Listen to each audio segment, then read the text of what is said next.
पूर्व वैमनस्यातून ओंकार जितेंद्र कांबळे वय 22 राहणार समता चौक सांगलवाडी याच्यावर गोळीबार करणाऱ्या अनुराग अमोल सूर्यवंशी वय 20 राहणार शिकलगार हाऊस पुजारी मळा व ओंकार संजय शेंडगे राहणार यशवंत कॉलनी या दोघांना स्थानिक गुन्हे अन्वेषण शाखेच्या पथकाने पंचगंगा नदीघाट परिसरातून ताब्यात घेतले। त्यांच्यावर गावभाग पोलीस ठाण्यात गुन्हा दाखल करण्यात आला असून कौस्तुभ निखिल गोंधळे वय 20 राहणार सिद्धार्थ परिसर सांगली याने फिर्याद दिली आहे। याबाबत पोलिसातून मिळालेली माहिती अशी, सांगलवाडी येथील ओंकार कांबळे व हल्लेखोर याच्यात प्रेम प्रकरणातून वाद झाला होता। त्यातूनच ओंकार कांबळेसह दोघांवर जयसिंगपूर पोलीस ठाण्यात गुन्हा दाखल करण्यात आला होता। या पार्श्वभूमीवर कांबळे याच्यावर जयसिंगपूर पोलीस ठाण्याकडून प्रतिबंधात्मक कारवाई करण्यात आली होती।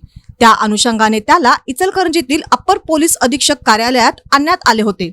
कारवाईची प्रक्रिया पूर्ण केल्यानंतर दुचाकीवरून ओंकार कांबळे व कौस्तुभ गोंधळे हे दोघे जयसिंगपूरकडे निघाले होते। सांगली रोडवरील शिक्षण पतसंस्थेजवळ दुचाकीवरून पाठीमागून आलेल्या हल्लेखोरांपैकी पाठीमागे बसलेल्या अनुराग सूर्यवंशी व ओंकार शेंडगे कांबळे याच्यावर गावठी कट्ट्यातून गोळी झाडली। त्यामध्ये एक गोळी ओंकारच्या बरगडीत आणि पोटामध्ये घुसल्याने तो जखमी झाला। जखमी कांबळेला प्रथम खासगी रुग्णालयात दाखल करण्यात आले।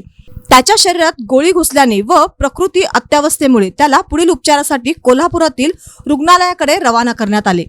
घटनेनंतर हल्लेखोरांनी तेथून पलायन केले होते। भर वस्तीत घडलेल्या या घटनेने शहरात खळबळ उडाली होती। घटनास्थळी पोलीस अधीक्षक योगेश कुमार गुप्ता, अप्पर पोलीस अधीक्षक अण्णासाहेब जाधव, पोलीस उपाधीक्षक विक्रांत गायकवाड आदींनी भेट देऊन पाहणी केली। पोलीस अधीक्षक गुप्ता यांनी घटनेचे गांभीर्य लक्षात घेऊन गतीने तपास करण्याच्या सूचना केल्या। त्यानुसार स्थानिक गुन्हे अन्वेषण शाखा पथकाचे पोलीस निरीक्षक सुशांत चव्हाण यांनी 2 पथकांद्वारे संशयितांचा शोध सुरू केला होता।